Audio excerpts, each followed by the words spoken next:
Buenas tardes. Hoy día iniciamos con el módulo quinto referente al ejercicio, protección y extinción de los derechos. En este módulo veremos 5 temas. Este primer tema es sobre las disposiciones generales que se encuentran al inicio de este libro y sobre las pruebas en general. Iniciaremos con las disposiciones generales.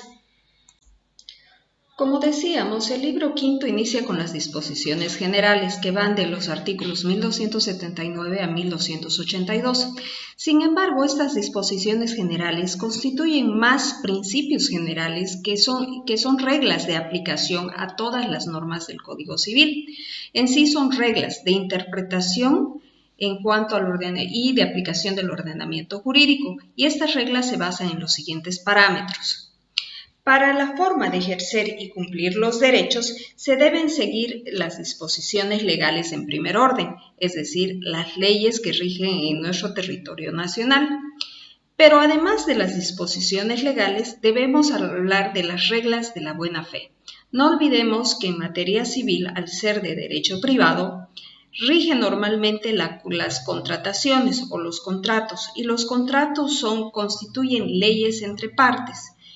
Al momento de contratar a una persona se obliga en forma voluntaria, pero esta obligación que asume inicialmente en forma voluntaria, luego al momento de tener una aceptación o de la otra parte, surge una obligación y por lo tanto debe cumplirse el contrato tal como ha sido planteado. Es decir, que rige el principio de pacta sunt servanda, que obliga a los contratantes a cumplir exactamente lo pactado sin excusas ni pretextos. Y luego tenemos un tercer aspecto en cuanto a la naturaleza, la forma de ejercer los derechos, que es el destino económico y social de esos derechos y de esos deberes. Es decir, que a veces las reglas pactadas por las partes se ven por debajo de los derechos sociales que implican estas normas. Entonces, estos son los principios y disposiciones generales que rige la materia de obligaciones patrimoniales. Ahora, debemos tomar en cuenta que el patrimonio es la garantía común de todos los acreedores. Existen acreedores que pueden tener preferencia versus otros acreedores, pero debemos partir del hecho de que varias personas pueden tener derechos sobre el patrimonio de otra persona, a lo que se denomina el concurso de derechos. El concurso de derechos se regula en base a las compatibilidades y a las prelaciones que la ley establece de unos acreedores respecto a otros. Estas prelaciones no solamente están dadas por el hecho de la inscripción o por el hecho de un documento, sino también por la naturaleza de la obligación. Cuando se suscitan conflictos entre los acreedores, la vía judicial es la habilitada para resolver dichos conflictos, ya que no está permitido hacer justicia por mano propia. Entonces, en este caso, cuando existen más de un acreedor frente a un solo deudor y no se ha llegado a un acuerdo, se tiene que recurrir a la vía judicial a objeto de que se determine quién tiene prioridad y cómo se debe ejecutar el patrimonio de ese deudor. Como dijimos ya antes, si es que existe un conflicto de partes y este conflicto no puede ser resuelto en forma voluntaria por las partes a través de una conciliación o a través de una transacción, entonces llegan necesariamente a un proceso judicial en el órgano jurisdiccional. Y el proceso es el resultado de un intercambio de alegatos, de opiniones, de expresiones, de peticiones, de pretensiones y de excepciones presentadas ante el órgano judicial por las partes intervinientes, todo con el fin de obtener una sentencia favorable para el demandante, en el caso de que le interese al demandante, o una sentencia favorable al demandado que lo que busca es extinguir o modificar el derecho pretendido por el demandante. Pero todas estas pretensiones y estos alegatos deben estar sustentados por la prueba a objeto de lograr que ese fallo le sea favorable. Cuando iniciamos a hablar de la prueba, no debemos dejar de lado que se ha producido un cambio sustancial a partir de la Constitución Política del Estado y luego a partir de la Ley 439, es decir, el nuevo Código Procesal Civil. ¿Qué es lo que ha sucedido? La Constitución introduce algo que se denomina la verdad material, que rige para todo el proceso ordinario o extraordinario constitucional, que lo que se busca es averiguar la verdad real de lo sucedido, independientemente de las formas. Vamos al tema de los códigos. El Código de Procedimiento Civil abrogado lo que buscaba era lograr la verdad formal, es decir, aquella que derivaba de la prueba que presentaban las partes independientemente de la verdad real. Es decir, que no importaba mucho lo que en realidad había sucedido, sino lo que las partes habían probado en el proceso. Si bien evidentemente el juez tenía una cierta facultad de producir prueba de oficio, sin embargo estaba reatado por la verdad formal y además estaba reatado por la prueba tasada, establecida en el artículo 1286 del Código Civil. En el Código de Procedimiento Civil abrogado lo que teníamos era una limitante a los medios de prueba establecidos en el Código Civil y en el Procedimiento Civil, pero además una limitante para la valoración de la prueba, porque esta valoración no era libre de parte del juez, sino estaba limitada al valor legal que le otorgaba la ley a cada elemento probatorio. Ahora, ¿qué es lo que sucede actualmente con la Ley 439? Actual Código Procesal Civil? Lo que se busca es lograr la verdad material, es decir, averiguar lo que ocurrió realmente, independientemente de que las partes quieran producir ese hecho o no quieran hacerlo. Pero además existe la libertad probatoria, siempre y cuando esa prueba que se va a producir esté dentro de los límites legales. ¿A qué me refiero con la libertad probatoria? Significa que las partes no están reatadas a producir solo la prueba que indique el Código Civil que existe, sino que pueden producir cualquier otro tipo de prueba, siempre y cuando esté dentro de los límites legales. Es decir, que a través de su producción no se vulneren derechos fundamentales. Entonces, si está dentro de los límites legales, pueden producir la prueba que ellos vean convenientes o la forma de probar que ellos vean convenientes para el derecho que quieren demostrar. Pero además un otro elemento que es muy importante, que es la valoración de la prueba. En este caso, ya la valoración de la prueba para el juez es libre en base al principio constitucional y legal de la verdad material. Es decir, que el juez no está limitado a que, por ejemplo, con solamente este tipo de pruebas se puede demostrar este hecho, sino que el juez puede lograr convicción apartándose de los límites probatorios que otorgaba el Código Civil y que obviamente eran respaldados por el Código de Procedimiento Civil abrogado. Ahora, la pregunta es, ¿a quién corresponde la carga de la prueba? Bueno, en materia civil, la carga de la prueba corresponde al demandante en cuanto a los hechos y el derecho que desee probar, y al demandado en relación a la pretensión de modificación o extinción del derecho que quiere dejar sin efecto. Entonces, cada una de las partes debe probar lo que ha sustentado en su demanda o en su contestación. La valoración de la prueba, que ahora es amplia y básicamente irrestricta, tiene como objeto, decíamos, de llegar a la verdad material. ¿Y qué implica esta libre valoración de la prueba? Primero, que implica un análisis integral de la prueba, es decir, analizar íntegramente qué es lo que se ha probado, qué es lo que se ha dicho, qué es lo que se ha solicitado y qué es lo que se ha probado, pero en su integridad, analizando toda la prueba. Además, implica una posibilidad de iniciativa probatoria de la autoridad judicial, que cuando vean procedimiento o procesal civil van a poder apreciar en qué momento el juez puede ejercer o debe ejercer además esta iniciativa probatoria. Y la amplitud del análisis de la prueba no está limitado obviamente por la formalidad. Antes, si no se cumplían las formas, entonces no servía el derecho. Ahora, la formalidad ha quedado relegada a un segundo plano y ese es uno de los efectos principales de lo que es el sistema oral versus el proceso de escriturado.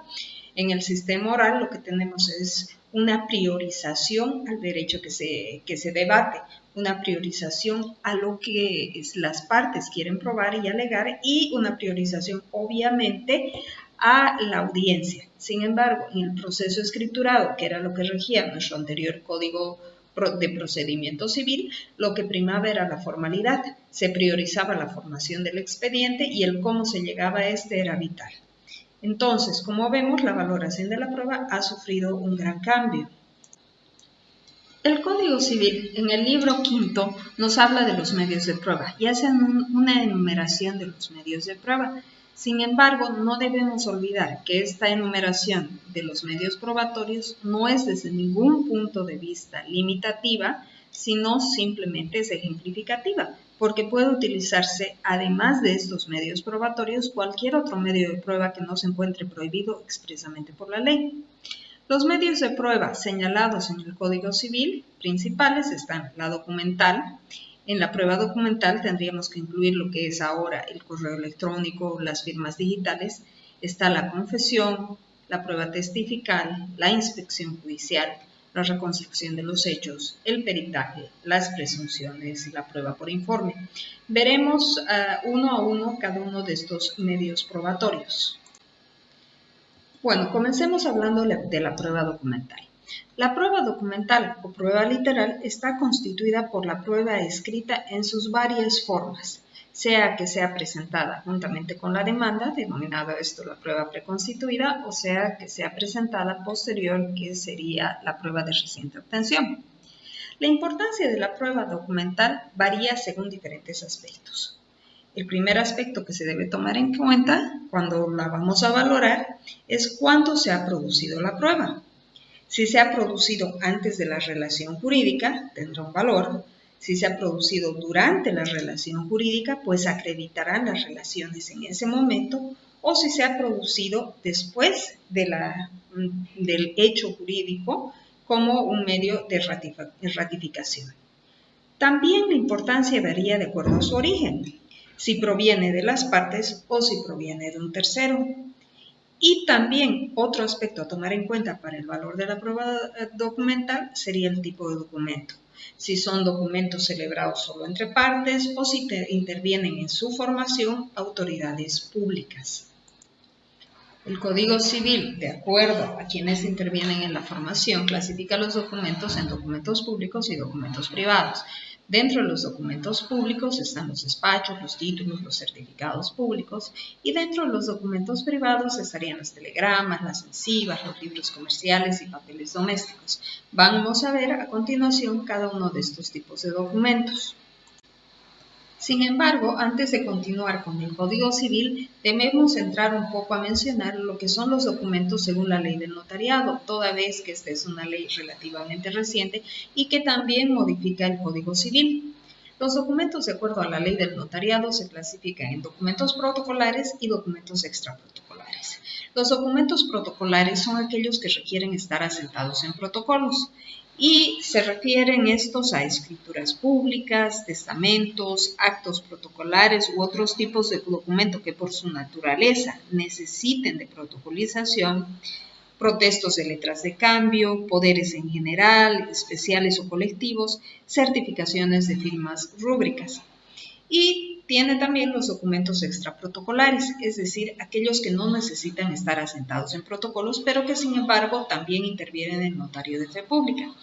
A estos documentos extraprotocolares corresponden las actas notariales, las certificaciones, las intervenciones en sorteos y concursos.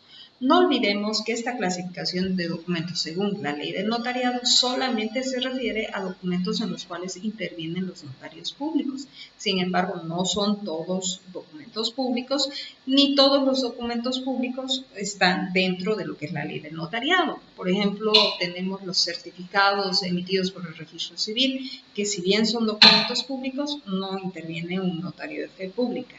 Entonces, estos, que quede claro, solo nos referimos a los documentos que interviene un notario de fe pública. Ahora sí, retornando al Código Civil, hablaremos de los documentos públicos. Y el artículo 1287 del Código Civil nos dice que son los documentos extendidos con las solemnidades legales por un funcionario autorizado para darle fe pública. Se encuentran dentro de estos documentos públicos los ahora denominados documentos protocolares por la ley del notariado. Pero recalco, no exclusivamente solo estos documentos son documentos públicos, sino también son documentos públicos los certificados y los despachos extendidos por funcionarios públicos, por ejemplo, los certificados de nacimiento, los títulos profesionales, etc. Estos documentos tienen categoría de documentos públicos porque son otorgados por autoridades públicas encargadas de darle la fe pública. Por lo tanto, también son válidos y considerados documentos públicos aquellos extendidos en el extranjero bajo ciertas formalidades que además deban estar legalizados por Bolivia a través de los procedimientos que se siguen vía Cancillería. Ahora debemos hablar qué fuerza probatoria le otorga el Código Civil a cada uno de los tipos de documentos, sin que esto altere lo que ya hemos dicho, la libertad probatoria y la libertad de apreciación de prueba que tienen los jueces. Bueno, un documento público hace plena fe respecto a las partes otorgantes, obviamente, en cuanto a las declaraciones, obligaciones y confesiones a favor de la parte contraria. En este caso, se salva la prueba en contrario. Hace plena fe también frente a los herederos, ante terceros, respecto al hecho que ha motivado su otorgamiento y respecto a la fecha. La acusación que se hace de falsedad de un documento público lo que hace es suspender la imputación o la ejecución si es que existe una imputación formal en materia penal. Cuando hablamos de documentos, tampoco debemos olvidarnos de los contradocumentos, ya que la misma ley los establece en el artículo 1292 del Código Civil. Los contradocumentos surten efecto solo entre las partes contratantes y sus herederos siempre y cuando no estén prohibidos. Y no pueden oponerse frente a terceros ni contra los herederos a título particular, a menos que ese contradocumento se haya anotado en la matriz, es decir, en el registro de derechos reales y en la copia utilizada por el tercero. Pero si tenemos esto de que se ha anotado en la matriz, en el registro de derechos reales y en la copia utilizada por el tercero, ya estaríamos hablando de un documento público más que de un contradocumento.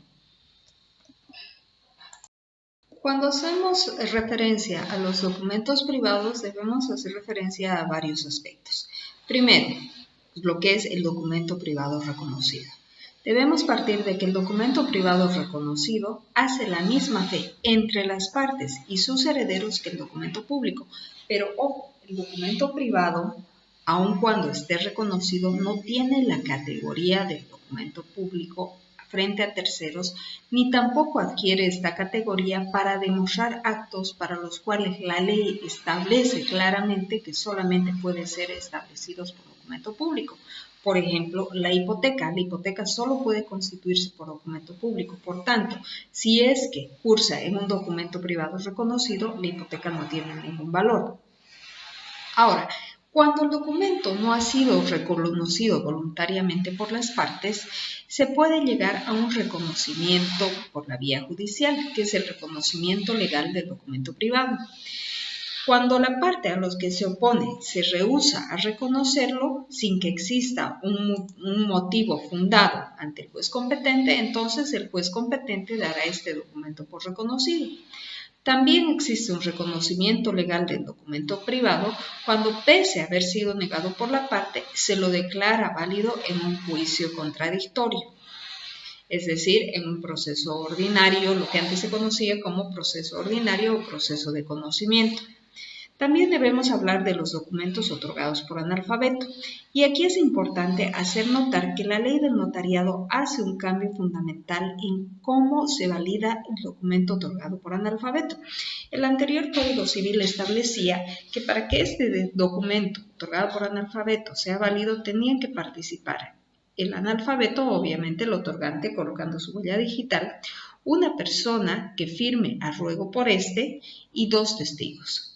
Actualmente, la Ley del Notariado 483 modifica e indica que el documento otorgado por analfabeto es válido si participa, obviamente el otorgante, poniendo su huella digital o dactilar, y un testigo, nada más. Entonces, elimina lo de la firma a ruego y elimina lo del otro testigo.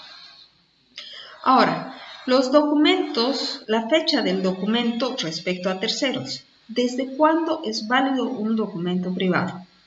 Pues el documento privado es válido frente a terceros desde la fecha de su reconocimiento. Ojo, estamos hablando frente a terceros, no entre las partes contratantes. Y ahora, en caso de que la persona haya fallecido, la que va a ser llamada a reconocimiento, pues se llamará a sus herederos, pero la fecha válida del reconocimiento en caso de haber fallecido es la fecha de su fallecimiento y no la fecha en que los herederos van a hacer el reconocimiento. Ahora, en relación a los documentos privados, existen ciertas presunciones legalmente establecidas, pero son presunciones iuris tantum, es decir, presunciones que admiten prueba en contrario.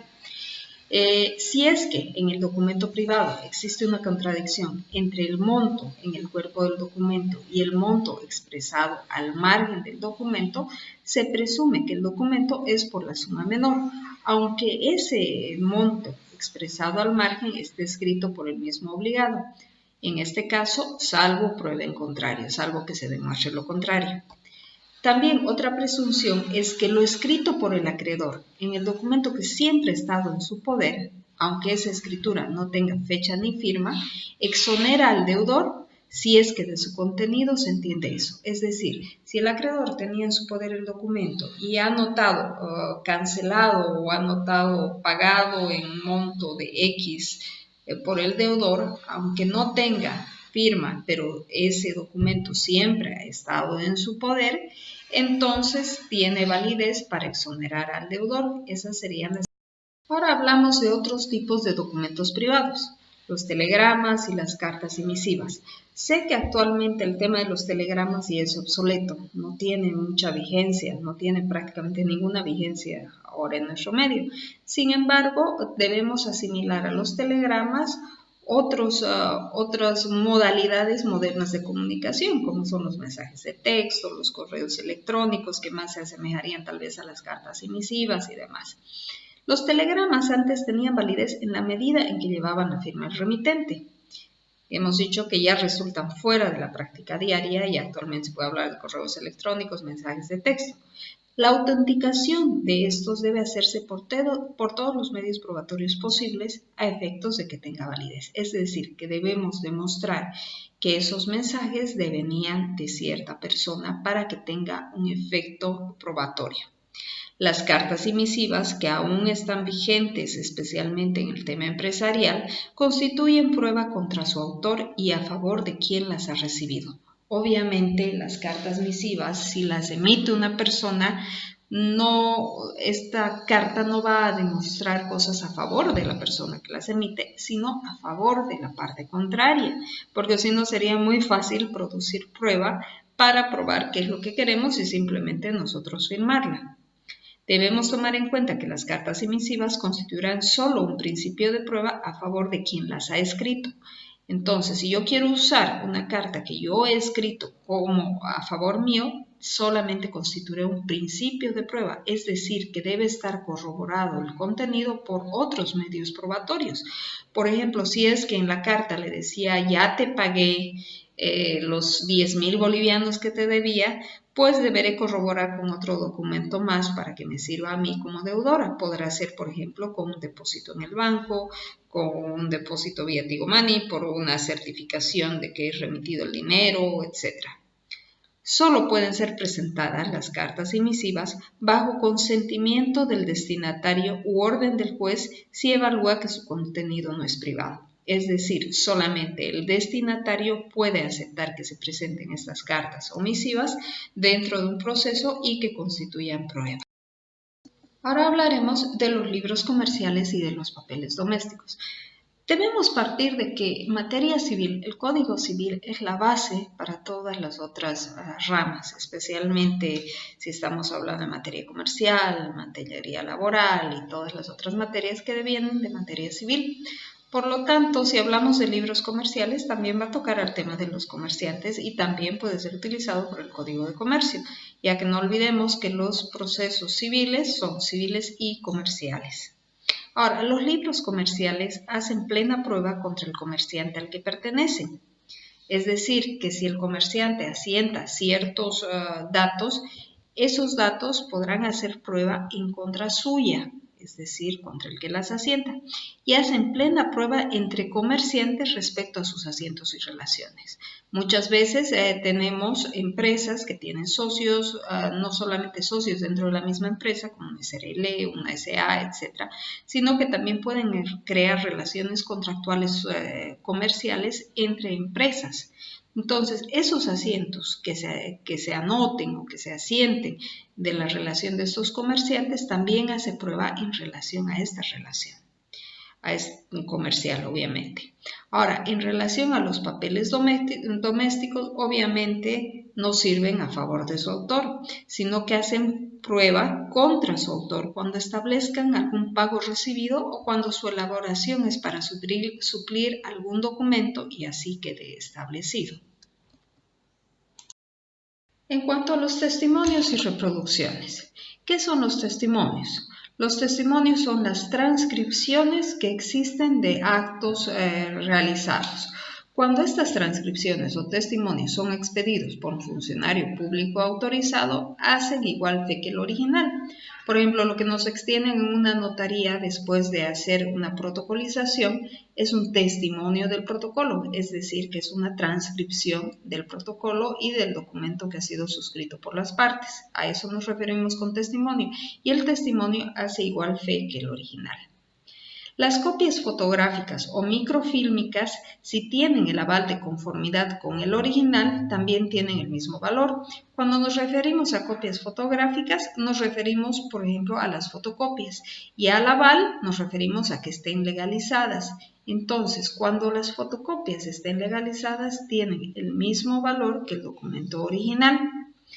En cuanto a las reproducciones mecánicas de hechos o cosas, es decir, grabaciones, sean estas grabaciones de imagen y sonido, o solo de sonido, o solo de imagen, hacen fe si es que existe conformidad entre los hechos y las cosas reproducidas. Cuando hablamos del momento de la formación de un documento, dijimos que existían documentos anteriores a la relación contractual, documentos que se forman paralelos a la relación contractual y documentos posteriores. Dentro de los documentos posteriores estamos hablando de los documentos confirmatorios, es decir, documentos que están destinados a confirmar la existencia de una relación, sea que esta relación conste en un documento anterior o sea que no conste documentalmente, pero que está destinada a reafirmar su existencia. Ahora, estos documentos confirmatorios hacen plena prueba a menos que se demuestre que existe un error en el nuevo documento. Un documento confirmatorio de una obligación que establezca un monto superior, pues podrá demostrarse que existía o existe una discordancia entre el primer documento y el documento confirmatorio y que esa discrepancia obedece a un error, o podrá demostrarse que efectivamente el interés era modificar ese tema de la relación, por ejemplo, crear una adenda en la cual se modifica una cláusula. Ahora bien, si no existe un documento ni de confirmación ni un documento inicial, se toma como una confirmación tácita el inicio del cumplimiento de la ejecución de la obligación. Es decir, si alguien, por ejemplo, me ha prestado dinero, no consta documentalmente en ningún tipo de documento, pero yo comienzo a pagar, esos pagos, ese inicio de cumplimiento voluntario de la obligación, servirá de prueba a falta de la existencia de un documento confirmatorio. Y además, esa prueba además importa la renuncia a los medios y excepciones que se podrían oponer, es decir, podría oponer prescripción tal vez antes de iniciar la ejecución, pero si he iniciado la ejecución voluntaria a través del pago, pues agarro y mato mis posibilidades de poder excepcionar por prescripción. Si bien no es materia de este módulo, entrar a procesal civil, sin embargo es importante abrirnos un poco a ver la prueba documental dentro del proceso civil, solo de raspón, solo para tener una visión, para estar contextualizados en cómo se utiliza. Primero, que la prueba documental dentro del proceso civil se debe adjuntar con la demanda o con la contestación. Posteriormente, solo podemos adjuntar aquella prueba con fecha posterior o aquella que si es de fecha anterior, pues desconozcamos o juremos que desconocemos su existencia. Pero hay que tener mucho cuidado porque en muchos casos he visto que los abogados o las partes adjuntan cualquier documento, digamos un reconocimiento de hijo, y dicen que juran haber conocido su existencia, pero es imposible que juren haber desconocido su existencia si ellos participaron en su extensión. Debemos tomar en cuenta además que la prueba documental es indivisible, es decir, estamos a todos los aspectos que en ella se manifiestan. No podemos estar solamente a una parte de la prueba. Los documentos públicos, además, se presume que son auténticos. Deberá probarse lo contrario. Si alguien dice que un documento es falso, pues deberá probar esa falsedad. Los documentos privados no reconocidos hacen fe entre las partes contratantes a menos que hayan sido negados. Debemos tomar en cuenta también en qué momento se puede objetar la prueba.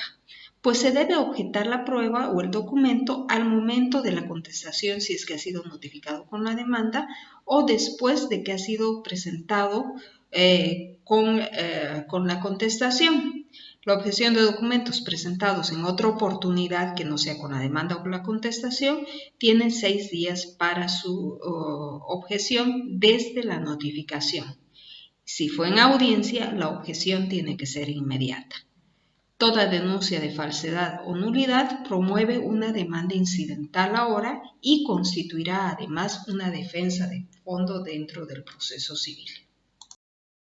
Las presunciones también están establecidas en el Código Civil como medios probatorios, pero obviamente no son medios probatorios que se presentan, sino que son presunciones que establece la ley. Existen 2 tipos de presunciones, las legales o establecidas en la ley y las presunciones judiciales que no están establecidas por la ley y se deja a criterio del juez.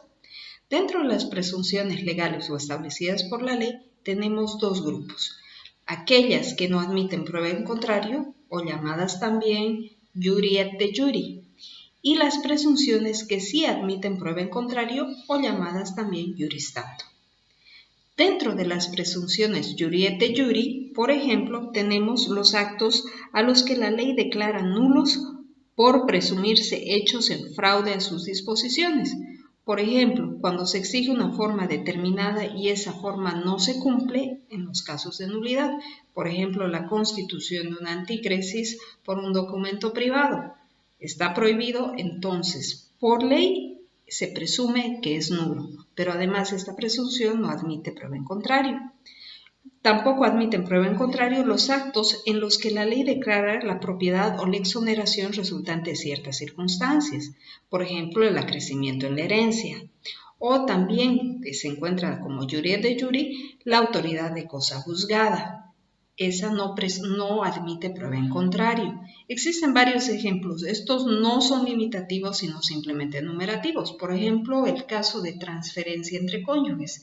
La compraventa entre cónyuges está prohibida, está sancionada con nulidad y no admite entonces prueba en contrario. Si son cónyuges, la transferencia es prohibida y legalmente la presunción es de que esta es nula. Ahora dijimos que dentro de las presunciones también se encuentran las presunciones judiciales, pero que estas no están enumeradas por la norma, por la ley, ya que está librada a libre criterio, al criterio que utilice el juez. Sin embargo, existen ciertas limitantes. Las presunciones constituyen prueba cuando éstas sean graves, precisas y concordantes, y además solamente procede en los casos en los cuales la ley admita prueba testifical. Por ejemplo, para probar una hipoteca necesariamente es prueba documental, por lo tanto no puede ser acreditada vía testifical ni tampoco puede ser acreditada vía presunciones. Las presunciones se rigen por el Código Civil. Pasemos ahora a ver la confesión. La confesión puede ser de 2 tipos, una confesión judicial o producida dentro del proceso y una confesión extrajudicial o producida fuera del proceso. Dentro de la confesión judicial tenemos una confesión que es espontánea, y la confesión provocada. La confesión espontánea es aquella que se da en cualquier acto del proceso. Por ejemplo, en la contestación, la parte contraria puede agarrar y confesar parte de la obligación y negar otra parte. Entonces tendríamos una confesión judicial espontánea parcial, o puede agarrar y reconocer la totalidad de la obligación, lo cual tendríamos una confesión judicial espontánea total. En ejecución de sentencia conlleva la renuncia al beneficio de la sentencia. Si pese a la existencia de una sentencia, la parte contraria decide confesarle de una sentencia que le ha sido obviamente favorable al demandado, y pese a esto la parte contraria, el demandado, decide confesar, entonces esa confesión elimina el beneficio que ha obtenido por la sentencia. ¿Por qué? Porque no olvidemos que en materia contractual y en materia de obligaciones debe regir siempre la buena fe de las partes. Entonces no pueden escudarse de que si ya existe una sentencia y existe la confesión, pues solo valga la sentencia. Estamos frente a la buena fe y entonces si ha habido una confesión debe tomarse esa confesión como prueba máxima. No olvidemos que en materia civil la confesión es la reina de las pruebas, a diferencia de materia penal. Y en materia civil es la reina de las pruebas porque lo que se compromete es el patrimonio, no se compromete la libertad de las personas. Es por eso que en materia civil la confesión mata cualquier otra prueba. Ahora, cuando hablamos de confesión judicial provocada, es aquella que la otra parte convoca a que el contrario preste esa confesión. Debemos tomar en cuenta que la confesión provocada debe ser primero personal y hace plena prueba a favor del contrario, salvo que se trate de derechos irrenunciables. No pueden, a través de derechos irrenunciables, alegarse que la confesión les favorece, a menos que también esté excluida por la ley por alguna prohibición, por ejemplo, el de prestar información, el secreto profesional estaría dentro de ellos. También hace plena prueba a favor del contrario, a menos que se oponga a documentos fehacientes anteriores, es decir, que vía confesión no podemos dejar sin efecto los documentos fehacientes anteriores o cuando la ley exige otros medios probatorios para acreditarla. La confesión extrajudicial es aquella que se realiza directamente por la parte y tiene el mismo efecto que la judicial, es decir, establece la verdad de un hecho. La confesión extrajudicial realizada ante un tercero solamente sirve de presunción simple. Entonces, para que sirva como prueba plena, debe ser realizada por la otra parte y debe constar en algún documento. Para que la confesión sea válida, además, debe reunir algunos requisitos. Estos requisitos son de validez y tiene que tener algunas características. Un requisito de validez, obviamente, es la capacidad. El que confiesa debe tener capacidad para disponer del derecho al que los hechos confesados se refieren. Un menor de edad que no tiene capacidad para disponer de sus derechos, entonces no podrá prestar una confesión válida. Además, la confesión debe tratarse sobre un hecho personal del confesante. No puedo confesar sobre hechos de terceros. Si confieso sobre hechos de terceros, ya no me refiero a una confesión, sino que estaría hablando de una declaración testifical. Debemos tomar en cuenta que la confesión es irrevocable e indivisible, es decir, que se está a la totalidad de lo confesado y no se puede estar solamente aparte de él. Y una vez prestada la confesión, no puede la parte retractarse de la. Dentro de los medios probatorios también se encuentra el juramento. Existe juramento decisorio, juramento de posiciones, juramento supletorio. Debemos tomar en cuenta primero que el juramento decisorio no está permitido ni siquiera de oficio y menos aún a instancia de partes. El juramento decisorio es aquella declaración de ciencia acerca de un hecho del cual se hace depender la decisión total o parcial de un proceso. Entonces, no podemos tomar el juramento decisorio como válido para fundar una sentencia. Tenemos el juramento de posiciones. El juramento de posiciones es el que puede ser solicitado recíprocamente por las partes en la fase probatoria. solo sobre hechos personales relativos al litigio, no puede ser sobre hechos ajenos al litigio. Cuando convocamos un juramento de posiciones, el deferente estará solo a lo que le sea favorable, a diferencia de la confesión. Entonces, tal vez resulta mucho más productivo para el que defiera una confesión, para el que llama una confesión, solicitar un juramento de posiciones frente a una confesión, puesto que solamente va a estar a lo favorable. Y tenemos el juramento supletorio, que es el deferido por el juez cuando éste lo considere conveniente. El juez puede en cualquier momento definir que las partes presten un juramento supletorio. Procede principalmente cuando la demanda o la excepción no están plenamente justificadas, pero tampoco desprovistas de prueba en su totalidad, y lo que necesita el juez es obtener más medios probatorios o ver o escuchar a las partes para ver a quién creer realmente y quién está realmente sustentando toda la otra prueba, ¿no? La prueba testifical obviamente debe ser una de las pruebas más conocidas. Pero para la prueba testifical debemos partir primero de quién es testigo. Y testigo es la persona que se encontraba presente, sea por azar o sea por el llamado de las partes, en la realización del hecho o del acto litigado y que puede consiguientemente certificar ante el juez sobre su existencia, las formas y el resultado. Por tanto, la declaración del testigo debe recaer sobre hechos que ha conocido de forma personal y no solo referencial. Un testigo no es alguien a quien le hayan contado algo o a quien le hayan dicho algo. Testigo es aquella persona que tiene un contacto directo con el hecho sobre el cual luego va a prestar su declaración. No siempre la prueba testifical es admisible. La prueba testifical está prohibida cuando lo que se pretende es probar la existencia de obligaciones que superen lo que antes era la mínima cuantía, es decir, para obligaciones mayores. Las obligaciones mayores deben ser probadas obviamente vía documental. También está prohibida la prueba testifical cuando por el tipo de relación contractual, sin importar la cuantía, se debe cumplir con una forma específica. Por ejemplo, si pretendemos probar un contrato de antícresis vía testifical, pues no nos será admitido. ¿Por qué? Porque el contrato de antícresis necesariamente debe ser celebrado por documento público. Por tanto, vía testifical no podremos acreditar esto. Tampoco podremos acreditar una hipoteca ni una prenda. O también cuando vaya en contra de convenciones escritas, documentos, ni en contra de lo que se alegue haber dicho antes. Es decir, si tenemos una prueba testifical una prueba que cursa en un documento público, no podemos desacreditarla vía prueba testifical a menos que estemos impugnando la validez de ese documento por falsedad. Solamente en ese caso la prueba testifical será válida para ir en contra de lo convenido o lo establecido documentalmente.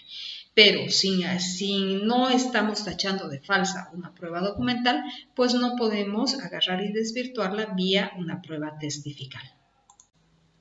¿En qué casos especiales se admite la prueba testifical?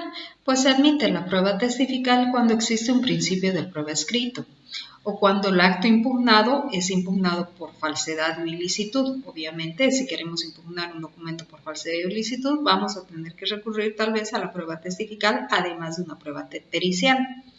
O cuando el acreedor haya perdido por fuerza mayor o caso fortuito el documento que le servía de prueba literal. Asumamos, por ejemplo, en los últimos sucesos acaecidos en La Paz, los derrumbes de las 62 viviendas, me imagino que muchos documentos se han perdido en ese hecho y se han perdido por un caso fortuito. Entonces, si se acredita el caso fortuito, pues la prueba testifical podría llegar a suplir la prueba documental que se tenía si es que ésta no puede ser de nuevo obtenida, tal vez no cursaba en un registro público, porque si cursaba en una notaría, si estamos hablando de un documento público, pues se podría obtener un otro testimonio, pero si lo que teníamos eran, por ejemplo, recibos, entonces esta prueba ha dejado de existir, no hay cómo suplirla y podrá acreditarse vía prueba testifical y en otros casos también establecidos por ley. ¿Qué eficacia probatoria tendrá la prueba testifical? Pues bien, el juez apreciará la prueba testifical y le otorgará la eficacia probatoria cuando la prueba testifical primero que sea admisible tomando en cuenta el caso. Luego tomará en cuenta la credibilidad de los testigos, las circunstancias en las cuales el testigo ha podido apreciar los hechos y la relación con los hechos que se quieren probar. Muchas veces los abogados llevan testigos y comienzan estos testigos a narrar hechos que no están vinculados expresamente con el objeto del proceso. Entonces, es muy importante que exista entre la prueba testifical y el objeto del proceso una relación inmediata. Adentrándonos un poco a lo que es el procedimiento civil, el procesal civil, en cuanto a la prueba testifical, debemos tomar en cuenta cómo se ofrece y cómo se tachan los testigos. Primero, que el ofrecimiento de los testigos se hace con la demanda o con la contestación, proporcionando una lista de datos para la individualización del testigo. No podemos ofrecer testigos después, a menos que sea para acreditar un incidente dentro del proceso. Pero un incidente obviamente es algo imprevisto que se ha producido dentro del proceso. Ahora, actualmente la norma nos permite un máximo de 5 testigos sobre el objeto total del proceso. Ya no es sobre cada punto de la relación procesal que antes era, sino que ahora los 5 testigos están limitados al objeto del proceso.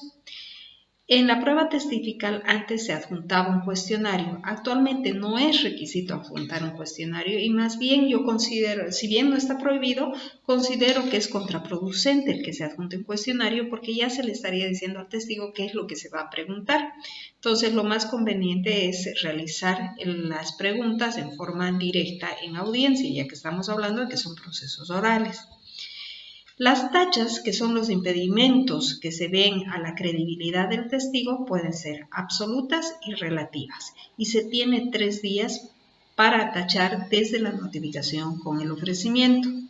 La prueba de la tacha se presenta en audiencia. Además, tomemos en cuenta que la tacha no impide que se produzca la prueba testifical, simplemente afecta a la credibilidad si esta tacha es demostrada y eso será a criterio del juez. Les paso algunos aspectos que debemos tener en cuenta cuando ofrecemos testigos. Primero, nunca propongan un testigo si no han hablado antes con él y han verificado que puede servir. El hecho de que conozca directamente el hecho es importante, pero también es importante que el testigo pueda hablar en público. ¿Qué sucede si tenemos un testigo que es tan tímido que no puede expresarse en público? Entonces, siempre antes de proponer un testigo, la sugerencia es que hablen con él. Jamás, además, lleven un testigo sin prepararlo antes. Prepararlo es enseñarle no es qué es lo que va a decir, sino que conducirlo, indicarle cómo va a ser el proceso. No olvidemos que los testigos normalmente no son abogados, entonces el hecho de ir a un juicio ya los pone nerviosos. Es importante que le informemos cómo se va a desarrollar la audiencia, qué se espera, quiénes van a estar presentes. Debemos además prepararlo con las preguntas propias como con las posibles preguntas que le haga el juez y el adversario. Propongan siempre más testigos de los que efectivamente van a necesitar. Esto por si acaso, tal vez alguno de los testigos no se encuentre presente en las fechas que ustedes necesiten llevarlos a testificar, tal vez se enfermen, etc. No olvidemos que un testigo mal preparado es peor que un testigo ausente. Si no han podido preparar al testigo y no están seguros de su declaración, es preferible que no lo produzcan. Además, el testigo de la otra parte, bien interrogado, puede ser más útil que el testigo propio. Un buen interrogatorio de parte del abogado es bastante útil.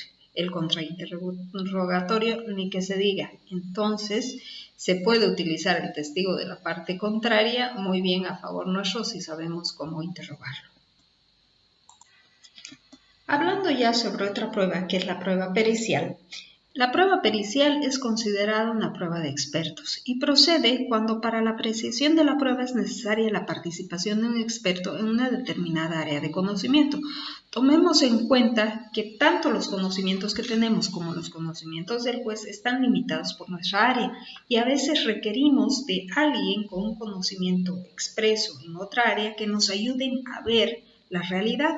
Por ejemplo, cuando el juez le presentan libros contables, pues difícilmente el juez va a poder interpretar los libros contables.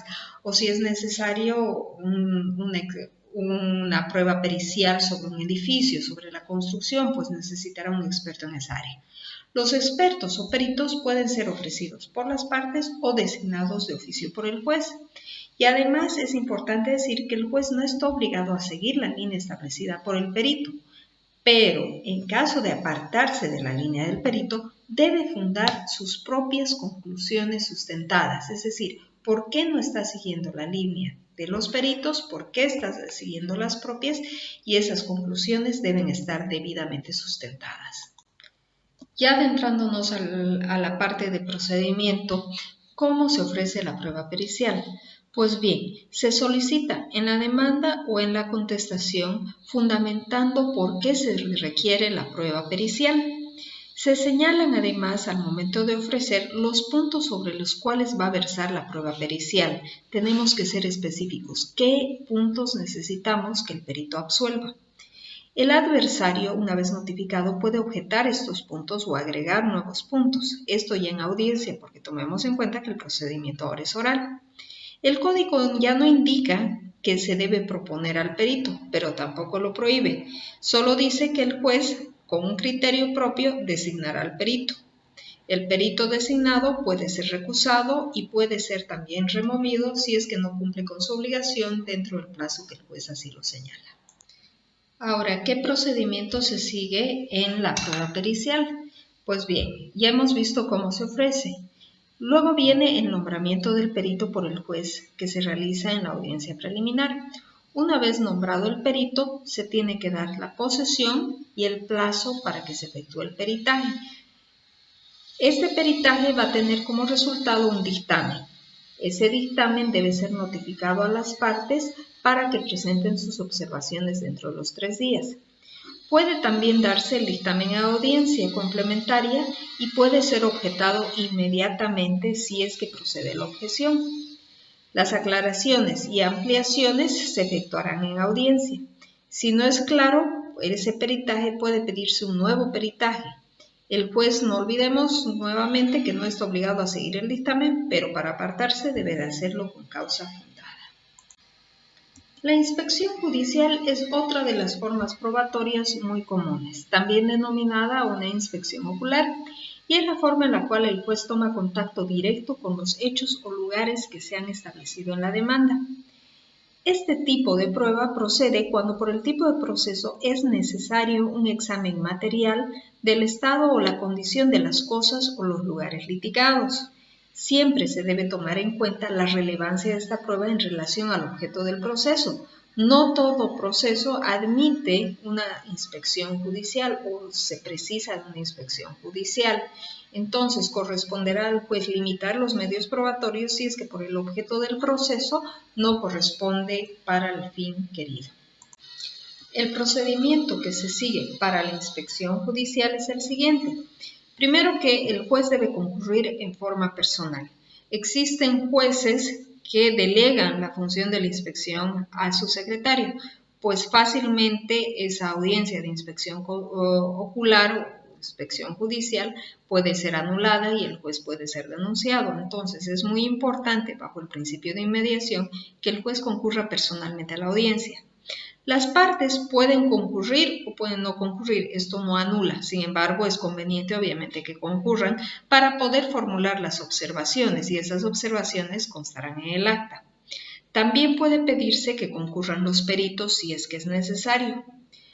Nada impide al juez poder tomar declaraciones testificales en el lugar de la inspección, especialmente si se refiere a aspectos que son necesarios o que los testigos han presenciado, pues será mucho más vívido y formará mayor convicción en el juez si hacemos que esas declaraciones se den en el lugar de la inspección. Puede efectuarse también dentro de la inspección una reconstrucción de los hechos bajo la dirección del juez, y el juez puede pedir colaboración obligatoria de las partes o de terceros que pueden ser combinados para ello. La inspección judicial se propone al momento de presentar la demanda o al momento de contestar si es el demandado el que la propone. Al momento de ofrecer la inspección judicial, pues debemos individualizar el lugar en el cual se va a realizar la inspección y fundamentar la solicitud en base al objeto del proceso. Se produce la inspección judicial entre la audiencia preliminar y la complementaria. Cuando vean procedimiento, verán que el periodo que cursa entre la audiencia preliminar y la audiencia complementaria es justamente o debe ser utilizado para hacer todas las actuaciones que implican fuera de juzgado. La prueba por informe. Con esta prueba concluiríamos este tema. La prueba por informe se refiere a los informes que son emitidos por las autoridades públicas o privadas y esta prueba por informe solo hacen pruebas sobre actos o hechos que cursen en dichas entidades. Una entidad solo puede dar certificación o puede dar informe de los actos y los hechos que cursen en esa entidad. La entidad puede representar la orden si es que existe alguna causa de reserva, es decir, una razón por la cual no puede prestar esta información. Por ejemplo, una causa de reserva sería el secreto profesional si se pide un informe a unos laboratorios, el secreto médico. Se puede impugnar el informe por falsedad y exigir la presentación de respaldos sujeto a procedimiento incidental si es que agarramos e impugnamos por falsedad, ¿no? Los informes se deben producir en el lapso también entre la audiencia preliminar y la complementaria. En la audiencia preliminar se definirá qué prueba es admisible y se deberá proceder o producir durante el periodo que curse entre esta audiencia y la complementaria. Con esto terminamos este tema. Nos vemos en el siguiente.